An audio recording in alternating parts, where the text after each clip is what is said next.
Solid waste management part 2 या ठोस अपशिष्ट प्रबंधन भाग 2। फर्स्ट पार्ट में हम लोगों ने सॉलिड वेस्ट मैनेजमेंट या ठोस अपशिष्ट प्रबंधन पार्ट 1, इसमें हम लोगों ने क्या देखा कि सॉलिड वेस्ट को या ठोस अपशिष्ट पदार्थ को कैसे डिफाइन करना है according to solid waste management rule 2016। साथ में हमने ये भी देखा कि वेस्ट सेग्रीगेशन और डिस्पोजल मेथड क्या होगा, यानी कि किसी भी अपशिष्ट पदार्थ का पृथक्करण और उसका निपटान। साथ में 3R मेथड जो कि रिड्यूस, रीयूज और रिसाइकल है, यानी कि जो भी प्रोडक्ट है या जो भी ठोस कचरा का उत्पादन हो रहा है उसको कैसे घटाएं, उसका पुनः उपयोग के लायक बनाना और पुनः चक्रण का क्या मेथड होगा। उसके बाद हमने ये देखा कि सॉलिड वेस्ट का मेथड जो है, एक है integrated solid waste management system, वो क्या होता है वो भी हमने देखा। और हमने ये भी समझा कि सॉलिड वेस्ट मैनेजमेंट के जो वेरियस स्टेप्स हैं, जैसे collection, transport and final disposal to the landfill site, ये भी हमने उस वीडियो में देखा था। और सॉलिड वेस्ट मैनेजमेंट रूल क्या है और इसके अकॉर्डिंग सॉलिड वेस्ट का किस तरह से मैनेजमेंट किया जाना है। अब हम लोग सॉलिड वेस्ट मैनेजमेंट जो कि पार्ट 2 है, इसमें हम निम्नलिखित टॉपिक पर चर्चा करेंगे: लैंडफिल, कंपोस्टिंग या खाद बनाना, इंसिनरेशन या भस्मीकरण, हजार्डस वेस्ट या खतरनाक अपशिष्ट, ई वेस्ट या इसको इलेक्ट्रॉनिक वेस्ट भी कहते हैं या ई कचरा, और देखेंगे हम कि बायोमेडिकल वेस्ट क्या होता है और इसका प्रबंधन कैसे होता है। Landfill. So landfill site is a site for the safe disposal of waste material. It is carefully selected, designed, constructed and operated to protect the environment and public health. It is also designed in such a way that the buried material never comes in contact with the surface water or groundwater. तो landfill site अपशिष्ट पदार्थों के निपटान के लिए एक site है। इसे पर्यावरण और सार्वजनिक स्वास्थ्य की रक्षा के लिए सावधानी पूर्वक डिजाइन किया जाता है। साथ में इसको प्रॉपर वे में संचालित भी किया जाता है। इसे इस तरह से भी डिजाइन किया जाता है कि कोई भी दबा हुआ कचरा कभी भी सतह के पानी या भूजल के संपर्क में नहीं आता। इसको इस तरह से प्रोटेक्शन एक लेयर बनाते हैं नीचे में, इंजीनियरिंग तरीके से इसको बनाया जाता है कि कभी भी ये जो दबा हुआ कचरा है वो इससे साथ में बहुत दिनों के बाद, जब बहुत दिन तक ये कचरा इकट्ठा होता रहता है, तो इससे एक लिक्विड वेस्ट निकलता है और वो तरल पदार्थ जिसे लिचेट कहते हैं। और ये जो एक सिस्टम बना हुआ रहता है कि लिचेट को कैसे कलेक्ट करके और बाहर डिस्पोज किया जाए और फाइनली उसका ट्रीटमेंट किया जाए, तो एक सिस्टम भी बना हुआ है। साथ ही उस दबे हुए कचरे से मीथेन नाम का गैस भी रिलीज होता है। तो इस गैस को एक सिस्टम के थ्रू इसको भी हम रिकवर करते हैं। उसके बाद जो इस लैंडफिल साइट के नीचे जो जल का स्रोत होता है या एक्वीफर होता है, उसको भी हमेशा रेगुलर मॉनिटर किया जाता है। उसके वाटर क्वालिटी को हमेशा समझा जाता है कि कहीं ऐसा तो नहीं है कि लैंडफिल साइट के कारण इसकी वाटर क्वालिटी खराब हो रही है या कोई टॉक्सिक मटेरियल या लीचेट जो है इस वाटर को कंटामिनेट कर रहा है और इसको हम लोग पिएंगे, या जो भी ग्राउंड वाटर सप्लाई होगा कहीं भी सिस्टम में, तो उसमें जाकर के कहीं हमारे घरों तक पहुंच करके हमारे हेल्थ को तो नुकसान नहीं कर रहा। तो इसको ना प्रॉपर वे में बिल्कुल ही इंजीनियरिंग तरीके से लैंडफिल साइट को डिजाइन किया जाता है और साथ में संचालित किया जाता है। दिल्ली में 3 बड़े लैंडफिल साइट है, जिसमें एक है वलसवा, ओखला और गाजीपुर लैंडफिल साइट। यदि बात करें वलसवा की, तो यह उत्तरी दिल्ली में है, नॉर्थ दिल्ली में, और यह 60 मीटर से भी अधिक ऊंचा है।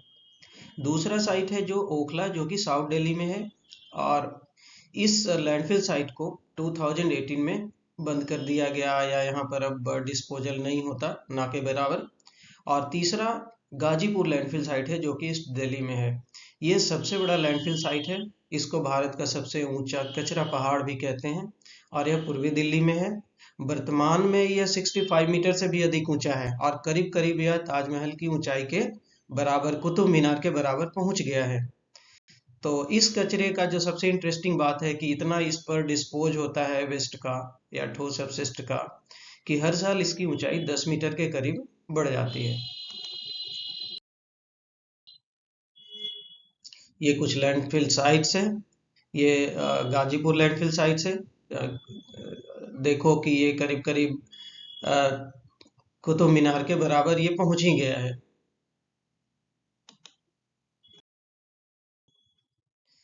सॉलिड वेस्ट मैनेजमेंट रूल 2016 के अकॉर्डिंग यदि देखा जाए तो उसमें जो डिफिनेशन दिया गया है कि कंपोस्टिंग, वर्मी कंपोस्टिंग या एरोबिक कंपोस्टिंग क्या होता है, तो वो ये बता रहे हैं कि कंपोस्टिंग का मतलब है कि it means a controlled process involving the microbial decomposition of organic matter, यानी एक नियंत्रित प्रक्रिया जिसमें कार्बनिक पदार्थ का माइक्रोबियल अपघटन होता है।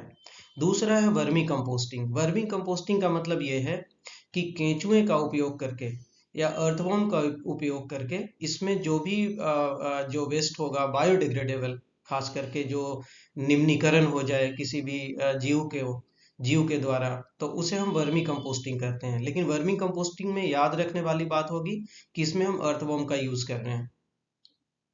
तीसरा जो है वो है एरोबिक कंपोस्टिंग। तो एरोबिक कंपोस्टिंग का मतलब ये हो गया कि कंपोस्टिंग तो होगा, लेकिन एरोबिक का मतलब होता है इन प्रेजेंस ऑफ ऑक्सीजन, यानी ऑक्सीजन के उपस्थिति में। कंपोस्टिंग, अब हम कंपोस्टिंग को देखते हैं। तो कंपोस्टिंग के क्या मेथड्स हैं या कंपोस्टिंग को कैसे डिफाइन करेंगे। Composting is a biochemical process in which the organic material are decompose to form the humus like substance. तो it involve the partial decomposition of organic waste under the aerobic conditions. अभी हमने देखा था कि aerobic condition क्या होता है। इसका मतलब in presence of oxygen by the action of micro organism, सूक्ष्म जीवों के द्वारा। यानी खाद बनाना, यानी कंपोस्टिंग एक जैव रासायनिक प्रक्रिया है जिसमें कार्बनिक पदार्थ को ह्यूमस बनाने के लिए विघटित किया जाता है।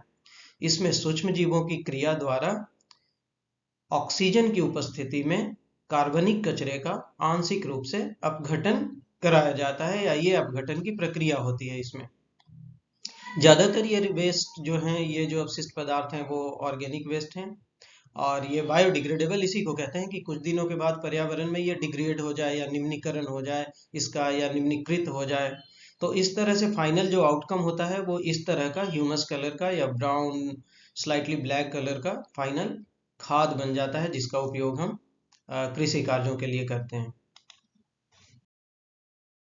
So during the process of composting, the organic waste like food product, leaves, paper, sawdust, etc. are deposited in a trench layer by layer। यानी खाद बनने की प्रक्रिया के दौरान जैविक अपशिष्ट जितने भी अभी आपने देखा ऑर्गेनिक अपशिष्ट, उन सबों को, जैसे उसमें खाद्य उत्पाद या कागज, बुरादा आदि को खाई में परत दर परत जमा किया जाता है। साथ में जब खाई भर जाता है तो कचरे के ढेर को गीला करके मिट्टी की एक परत से ढक दिया जाता है। उसके बाद सूक्ष्म जीवों की क्रिया के कारण इसका अपघटन शुरू हो जाता है और इन क्रिया के फलस्वरूप कुछ मात्रा में उष्मा भी उत्पन्न होती है जो अपशिष्ट के अपघटन में सहायक होता है। तो करीब करीब 3 से 4 महीने के बाद कचरे को पोषक तत्वों से भरपूर खाद में इन माइक्रो ऑर्गेनिज्म या सूक्ष्म जीवों के द्वारा बदल दिया जाता है। अब हम बात करते हैं इंसिनरेशन की। तो incineration is a waste treatment method that involve the combustion of organic substances contained in the waste at nearly 1300 degree centigrade।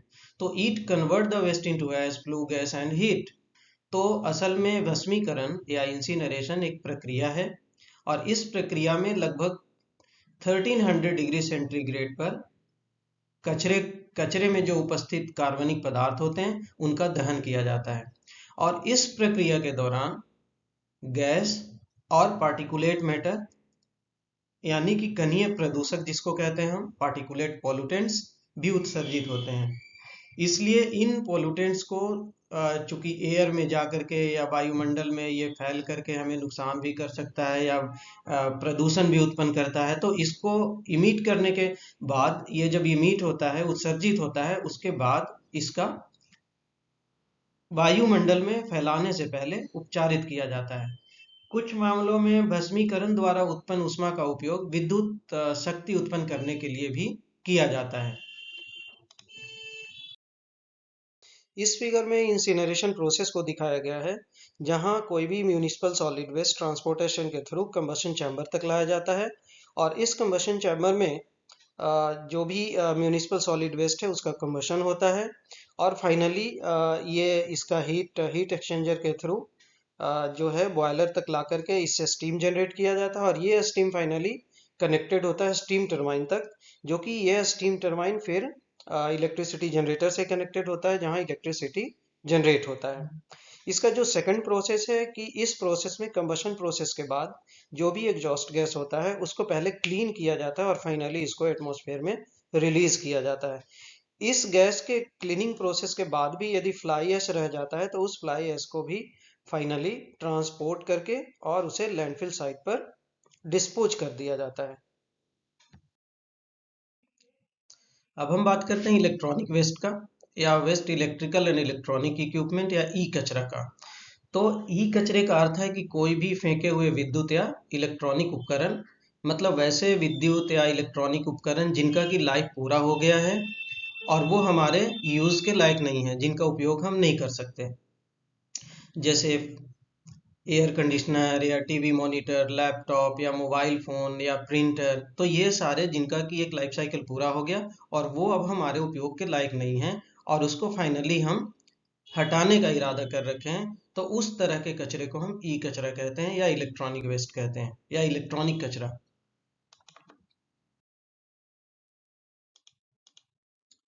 Electronic और इलेक्ट्रिकल वस्तुओं के निर्माण में कई रसायनों का उपयोग किया जाता है जो प्रकृति में अत्यधिक जहरीले होते हैं। ये रसायन या रासायनिक पदार्थ मानव स्वास्थ्य और पर्यावरण के अन्य घटकों पर प्रतिकूल प्रभाव डालते हैं। ई कचरे में करीब 1000 से अधिक विभिन्न घटक होते हैं जिनको कि खतरनाक या गैर खतरनाक के रूप में वर्गीकृत किया गया है। तो आमतौर पर ई कचरे में फेरस मटेरियल और नॉन फेरस मटेरियल्स होते हैं। तो फेरस में मोस्टली आयरन के बने हुए जो कि करीब 50% तक होता है। प्लास्टिक की बात करें तो ये करीब 21% और नॉन फेरस मटेरियल का मतलब ये हो गया जो आयरन के नहीं बने होंगे। तो जैसे copper, aluminium, silver, gold, platinum या पैलेडियम, इनकी मात्रा करीब 13% तक होती है और बाकी के जो कंपोनेंट्स होते हैं या अन्य घटक होते हैं वो करीब करीब 16% के आसपास होते हैं। ई कचरा प्रबंधन नियम 2016 या इलेक्ट्रॉनिक वेस्ट मैनेजमेंट रूल 2016, ये नियम एक्सटेंडेड प्रोड्यूसर रिस्पॉन्सिबिलिटी के सिद्धांत पर आधारित है जिसमें इलेक्ट्रिकल और इलेक्ट्रॉनिक उपकरणों के निर्माण, बिक्री और खरीद में लगे निर्माता इलेक्ट्रॉनिक या इलेक्ट्रिकल उत्पादों के जीवन से अंत तक के प्रबंधन के लिए जिम्मेवार हैं। साथ ही बिजली और इलेक्ट्रॉनिक उपकरण में खतरनाक पदार्थों को कम करने के लिए शर्तें भी निर्धारित की गई हैं। अब हम बात करते हैं हैजार्डस वेस्ट या खतरनाक अपशिष्ट पदार्थ की। तो वैसे अपशिष्ट पदार्थ जो सार्वजनिक स्वास्थ्य या पर्यावरण के लिए पर्याप्त या संभावित खतरे पैदा करता है, उस तरह के अपशिष्ट पदार्थ को खतरनाक अपशिष्ट पदार्थ कहा जाता है। उसके लिए यदि इसमें निम्नलिखित में से इन चारों में से कोई एक भी विशेषता हो तब उसको हम कहेंगे कि यह हैजार्डस वेस्ट है, जैसे इग्निटिबिलिटी या ज्वलनशीलता, कोरोसिविटी या संक्षारण, रिएक्टिविटी मतलब एटमॉस्फेयर में जाए या कहीं भी जाए किसी भी एनवायरनमेंट के कंपोनेंट में तो यह रिएक्शन करके कोई और किसी तरह का नुकसान करे पर्यावरण को या एनवायरनमेंट के अलग कंपोनेंट्स को। साथ में टॉक्सिसिटी यानी कि ये विषाक्तता का विशेषता इसके अंदर होना चाहिए। तो ये 4 जो मेन कैरेक्टरिस्टिक्स है उसको याद रखना है यदि हैजार्डस वेस्ट की बात आई तो। इग्निटिबिलिटी, कोरोसिविटी, रिएक्टिविटी और टॉक्सिसिटी।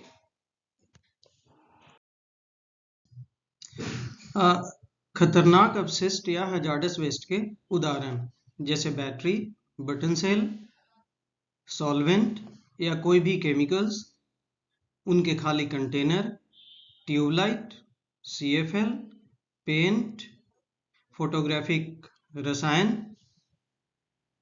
या कोई भी पारा युक्त या मरकरी युक्त उत्पाद, साथ ही कोई भी डिस्कार्डेड मेडिसिन, ये सब हैजार्डस वेस्ट या खतरनाक अपशिष्ट के उदाहरण हैं।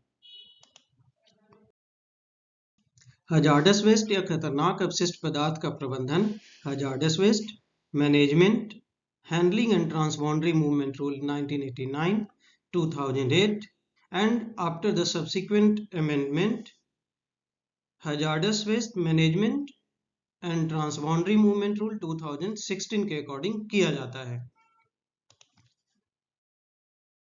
फर्दर या पुनः, the occupier shall be responsible for safe disposal and sound management of hazardous waste। साथ में अधिभोगी जो भी होगा वो खतरनाक और अन्य अपशिष्ट पदार्थ के सुरक्षित और पर्यावरण के अनुकूल प्रबंधन के लिए जिम्मेवार होगा।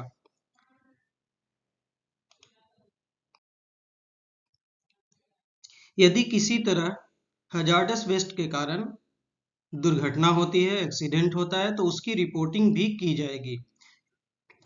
जहां भी खतरनाक या अन्य कचरे को संभालने वाले या निपटान सुविधा वाले जगह के संचालक या परिवहन के दौरान कोई दुर्घटना होती है, तो कब्जाधारी या ऑपरेटर या ट्रांसपोर्टर दुर्घटना के बारे में तुरंत टेलीफोन के माध्यम से या ईमेल के माध्यम से प्रदूषण नियंत्रण बोर्ड को सूचित करेगा। Biomedical waste management and handling rule 1998 या बायोमेडिकल वेस्ट, तो कोई भी जैव चिकित्सा अपशिष्ट है उसका प्रबंधन biomedical waste management and handling rule 1998, उसके बाद जो अमेंडमेंट हुआ 2016 के अकॉर्डिंग किया जाता है। इसमें कोई भी बायोमेडिकल कचरे का संग्रह, पृथक्करण या प्रसंस्करण या किसी तरह से segregation, processing, treatment and disposal इसी रूल के अकॉर्डिंग किया जाएगा। Biomedical waste management and handling rule के अकॉर्डिंग यह नियम उन सभी व्यक्तियों पर लागू होगा जो अस्पतालों, नर्सिंग होम, क्लिनिक या औषधालयों, पशुघरों, पैथोलॉजिकल लेबोरेटरी सहित किसी भी रूप में जैव चिकित्सा अपशिष्ट का उत्पादन, संग्रह, भंडारण, परिवहन, उपचार या निपटान या प्रबंधन करते हैं। Biomedical waste management and handling rules के अकॉर्डिंग बायोमेडिकल वेस्ट को इस तरह से डिफाइन किया गया है, अर्थात इसका मतलब ये है कि कोई भी अपशिष्ट जो मनुष्यों या जानवरों के निदान, उपचार या टीकाकरण या उससे संबंधित अनुसंधान गतिविधियों या जैविक या स्वास्थ्य शिविरों के उत्पादन या परीक्षण के दौरान उत्पन्न होता है, उसे हम बायोमेडिकल वेस्ट कहेंगे। Biomedical waste management and handling rule 2016 के अनुसार it shall be the duty of every occupier, अर्थात प्रत्येक अधिभोगी का यह कर्तव्य होगा कि वह यह सुनिश्चित करेगा और साथ ही वो सभी आवश्यक कदम उठाएगा जो कि जैव चिकित्सा अपशिष्ट का प्रबंधन करने के लिए इस नियम में निहित है। इसके अकॉर्डिंग वह जैव चिकित्सा अपशिष्ट का प्रबंधन इस तरह से करेगा कि उसका कोई भी प्रतिकूल प्रभाव मानव स्वास्थ्य या पर्यावरण पर ना पड़े, साथ ही उसके भंडारण, परिवहन, उपचार और निपटान नियमों के अनुसार करेगा। साथ में उसे जहां पर भी ये बायोमेडिकल वेस्ट जनरेट हो रहा है वहां पर उसको अलग अलग बैग में या कंटेनर में रखा जाएगा। जो भी बायोमेडिकल वेस्ट मैनेजमेंट के शेड्यूल 1 में ये जो रूल है उसके अकॉर्डिंग इनको अलग किया जाएगा। साथ ही बायोमेडिकल कचरे को संभालने के दौरान यदि किसी तरह का कोई बड़ी दुर्घटना होती है तो उस स्थिति में जो अधिकृत व्यक्ति है यानी जो ऑथोराइज्ड पर्सन है वो ऐसी दुर्घटना के बारे में जो भी ऑथोराइज्ड पर्सन है या जो पोल्यूशन कंट्रोल बोर्ड के ऑफिसर्स होंगे उनको 24 आवर के अंदर 24 घंटे के भीतर लिखित रूप में एक रिपोर्ट भेजेगा। According to biomedical waste management and handling rule 2016, जितने भी तरह के जो बायोमेडिकल वेस्ट जनरेट हो रहे हैं उनका सेग्रीगेशन 4 डिफरेंट कलर कोड वाले बैग में किया जाएगा जहां भी ये वेस्ट जनरेट हो रहा है। जैसे येलो कलर का बैग यूज किया जाएगा, रेड, वाइट और ब्लू। तो येलो कलर के बैग में ह्यूमन एंड एनाटॉमिकल वेस्ट डाले जाएंगे या रखे जाएंगे, एक्सपायर्ड और डिस्कार्डेड मेडिसिन होगा या वैसा वेस्ट जो बायोटेक्नोलॉजी या माइक्रोबायोलॉजिकल एप्लीकेशंस के बाद जहाँ पे जनरेट हो रहा है, तो उस तरह के वेस्ट को येलो कलर के बैग में रखा जाएगा। रेड कलर का बैग जो होगा उसमें मोस्टली आईवी ट्यूब, कैथेटर्स या यूरिन बैग्स या सिरिंज, लेकिन सिरिंज जब भी होगा तो वो विदाउट नीडल होगा, उसको हम लोग रेड कलर वाले बैग में रखेंगे इस रूल के अकॉर्डिंग। यदि कोई वेस्ट साफ है जैसे निडल्स, सिरिंज या वैसा सिरिंज जिसमें निडल फिक्स्ड होता है, तो इस तरह का जो शार्प ऑब्जेक्ट है वो रखा जाएगा व्हाइट कलर वाले पंक्चर प्रूफ बैग में।